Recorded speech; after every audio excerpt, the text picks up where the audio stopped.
Welcome guys. তো আমাদের brand new series. তো এই সিরিজে আমরা আমাদের যে টেস্ট ড্রাইভেন ডেভেলপমেন্ট বা টিডিডি অ্যাপ্রোচ এইটা নিয়ে আলোচনা করবো অ্যাকচুয়ালি। তো এই সিরিজে আমরা দেখাবো যে আমরা লারাভেল ইউজ করে কিভাবে আমাদের প্রজেক্টে আমরা টেস্টগুলো লিখতে পারি। ওকে, তো এটা হচ্ছে একদম একদম নতুন বা একদম বেগিনারদের জন্য শুরু, যারা এর আগে কখনো টেস্ট লিখেন নাই বা লারাভেল কাজ করে আসছেন তারাও দেখতে পারবেন, এবং যারা অলরেডি টেস্ট নিয়ে কাজ করছেন তারাও হয়তো চাইলে দেখতে পারবেন, না দেখলেও সমস্যা নেই। তো দ্যাটস ওয়াই আজকে আমাদের যে টিউটোরিয়াল সিরিজের ফার্স্ট ভিডিও, এটা হচ্ছে টেস্ট ড্রাইভেন ডেভেলপমেন্ট বা TDD approach. First of all হচ্ছে আমরা এই সিরিজ থেকে কি শিখবো। তো আমরা জানবো যে আসলে টেস্ট জিনিসটা কি বা সফটওয়্যার টেস্টিং জিনিসটা কি, এবং এটা আমাদের কেন এত প্রয়োজন, এবং আমরা কয় ধরনের টেস্টিং করে থাকি বা টেস্টিং টাইপস গুলো কি কি, এবং আমরা সিরিজের মধ্যে এক লারাভেল ফ্রেশ প্রজেক্ট ইনস্টল করে তার মধ্যে আমরা টেস্ট লিখবো, এবং যখন টেস্ট লিখবো শেষ হবে দেন আরো টেস্ট লিখবো যত স্কিল আমাদের বিল্ড করা যায়। সো প্রথমে আসি যে সফটওয়্যার টেস্টিং কি, তার আগে যদি আমি বলি যে সাপোজ আপনি একটা সফটওয়্যার ডেভেলপ করলেন, বা ধরেন আপনি পস সফটওয়্যার ডেভেলপ করলেন। তো পস সফটওয়্যারটা অ্যাকচুয়ালি কি করে, আমাদের ক্লায়েন্ট গুলোকে হ্যান্ডেল করে যারা হচ্ছে পস রিলেটেড সেল করে, রাইট?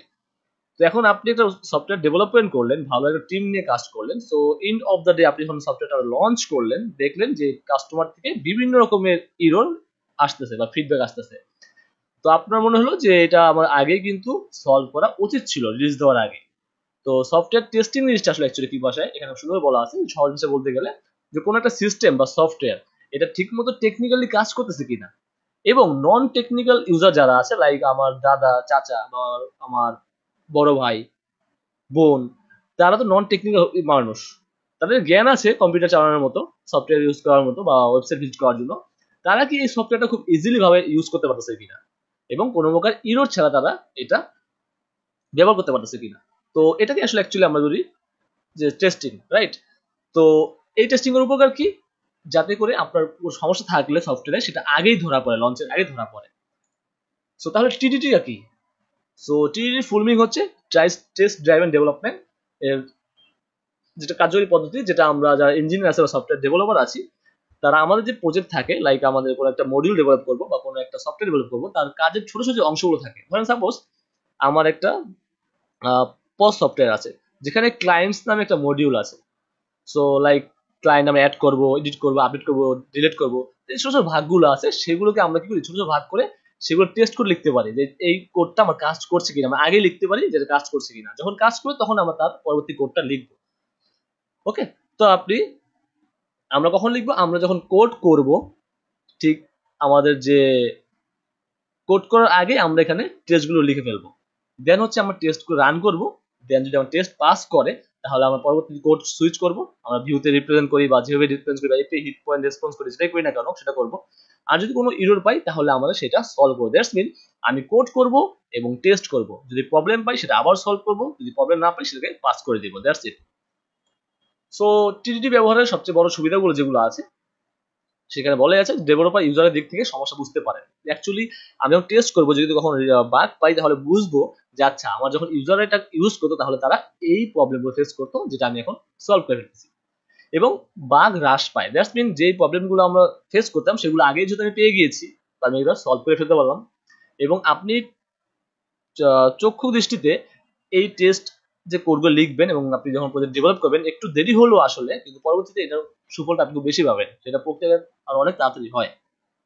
এবং কোডটা সঠিকভাবে কাজ করছে কিনা তা নির্ধারণের জন্য ব্যাপকভাবে পরীক্ষার আর প্রয়োজন নেই, কারণ এটি নিশ্চিত করার জন্য ইতিমধ্যে টেস্ট লেখা হয়ে গেছে আগেই। ওকে, সো কোড অনুপাতে বাগ হ্রাস করে, ঠিক সেম। কম সময় কার্যকরী কোড লেখা যায়, সেটাও সেম, এবং কোডের গুণের মান বৃদ্ধি করে, সেগুলো নিয়ে বেশি আলোচনা করলাম না। সো কয় ধরনের টেস্ট আছে আমরা মোটামুটি জানি, 3 ধরনের টেস্ট বিদ্যমান। একটা ব্ল্যাক বক্স টেক্সটিং, একটা গ্রে বক্স টেক্সটিং, একটা white box texting. So black box testing কারা করে বা এটা কি actually? So black box testing actually যারা নন প্রোগ্রামার বা তারা বেশিরভাগ ক্ষেত্রে জানে না সফটওয়্যার টেকনিক্যাল যে ইস্যুগুলো, টেকনিক্যাল যে বিষয়গুলো, যেমন আমি ডেভেলপার, আপনি ডেভেলপার, আপনি জানেন সফটওয়্যার কিভাবে কাজ করে বা এর টেকনিক্যাল ইস্যুগুলো আপনি জানেন। বা যারা ব্ল্যাক বক্স টেস্টিং করে তারা এটা জানে, তাদের মূল উদ্দেশ্য হচ্ছে তারা ইনপুট দিবে এবং আউটপুট ঠিকঠাক পাচ্ছে কিনা। তো তারা হচ্ছে ব্ল্যাক বক্স টেস্টিং করে থাকে। এবং গ্রে বক্স টেস্টিং কারা করে, যেখানে যারা টেস্ট করে তারা সফটওয়্যারের আংশিক জ্ঞান থাকে, সম্পূর্ণ জ্ঞান থাকে না, বাট আংশিক জ্ঞান থাকে। অনেক সময় সম্পূর্ণ থাকতে পারে, বাট বেশির ক্ষেত্রে তাদের সম্পূর্ণ জ্ঞানটা থাকে না। তাদের মূল লক্ষ্য থাকে সফটওয়্যারের যে বাহ্যিক ব্যবহার বা বিহেভিয়ার এটা ঠিকঠাক আছে কিনা, এবং কোডের যে নির্দিষ্ট অংশগুলো সে ঠিকঠাক কাজ করছে কিনা এগুলো চেক করা হচ্ছে তার কাজ, এবং সেটা হচ্ছে গ্রে বক্স টেক্সটিং।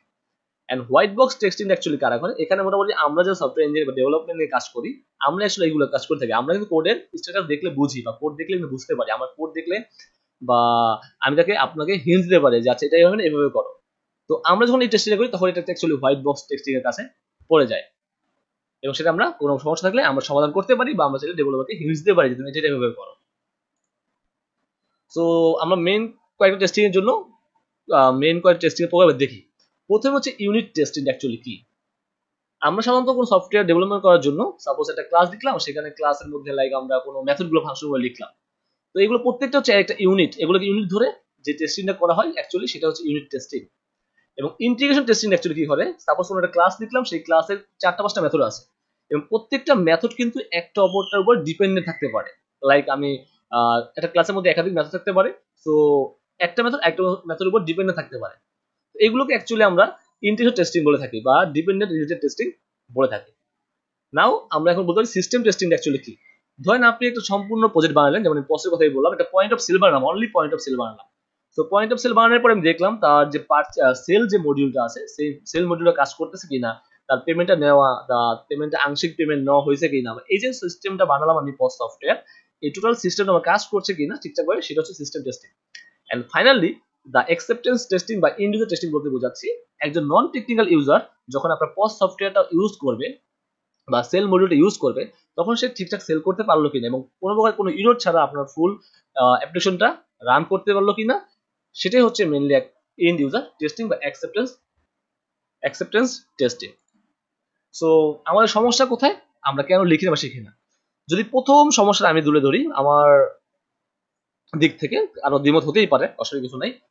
আমরা যারা নর্মাল কোম্পানির জব করি, লাইক ছোট ছোট কোম্পানি বা স্টার কোম্পানি জব করি, তখন অ্যাকচুয়ালি ওখানে গিয়ে আমাদের কি হয়, আমাদের প্রজেক্টটা বিল্ড আপ করতে হয়, আমাদের সময় কম থাকে, ডেডলাইন কম থাকে। আপনি আবার চান যে আমি কত দ্রুত পারি নিজে প্রমাণ করতে।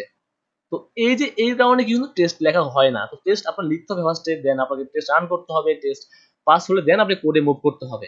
তো এই যে একটা মাঝখানে সময় লাগে, তো এটা আমরা দিতে পারি না, এটা হচ্ছে মেইন প্রবলেম। এবং নর্মাল যে সফটওয়্যার কোম্পানিগুলো আছে, এবং আপনার যে টেকনিক্যাল লিড যদি বস থাকে, যেমন কোনো টেকনিক্যাল লিড নাই, আপনার উপর বস আছে, তাহলে সে যদি আইটি না হয়, তাহলে বলবে ভাই তুমি আমার কোড করো, আমার করে আউটপুট দাও, কোড করে আউটপুট দাও, এটা পরে দেখা যাবে, এরকম ভাবে হয় আর কি অ্যাকচুয়ালি। সো আপনার একটু সময় বেশি লাগলো, আপনাকে অবশ্যই প্রত্যেকটা করে টেস্ট মাস্ট বি লিখতে হবে, লিখে দেন আপনি স্টেপ পাস করে দেন হচ্ছে আপনার পরবর্তী স্টেপে যেতে হবে। সো এই ক্ষেত্রে সবচেয়ে বড় সুবিধা হচ্ছে আপনার এই কোডের বা এই প্রজেক্টের একটা ডকুমেন্টেশন তৈরি হয়, এবং পরবর্তী যখন ডেভেলপার আপনার রিপ্লেসমেন্টে আসবে সে কিন্তু খুব ইজিলি এটাকে বুঝতে পারবে। ওকে, সো সুতরাং আমরা এই প্লেলিস্টে কি কি থাকবো বা কি কি শিখবো? আমরা প্রথমত এই প্লেলিস্টে আমরা লারাভেল ইউজ করব, এবং লারাভেল শিখবো না, যেহেতু লারাভেল পারেন এবং তারাই এই টিউটোরিয়ালটা দেখবেন।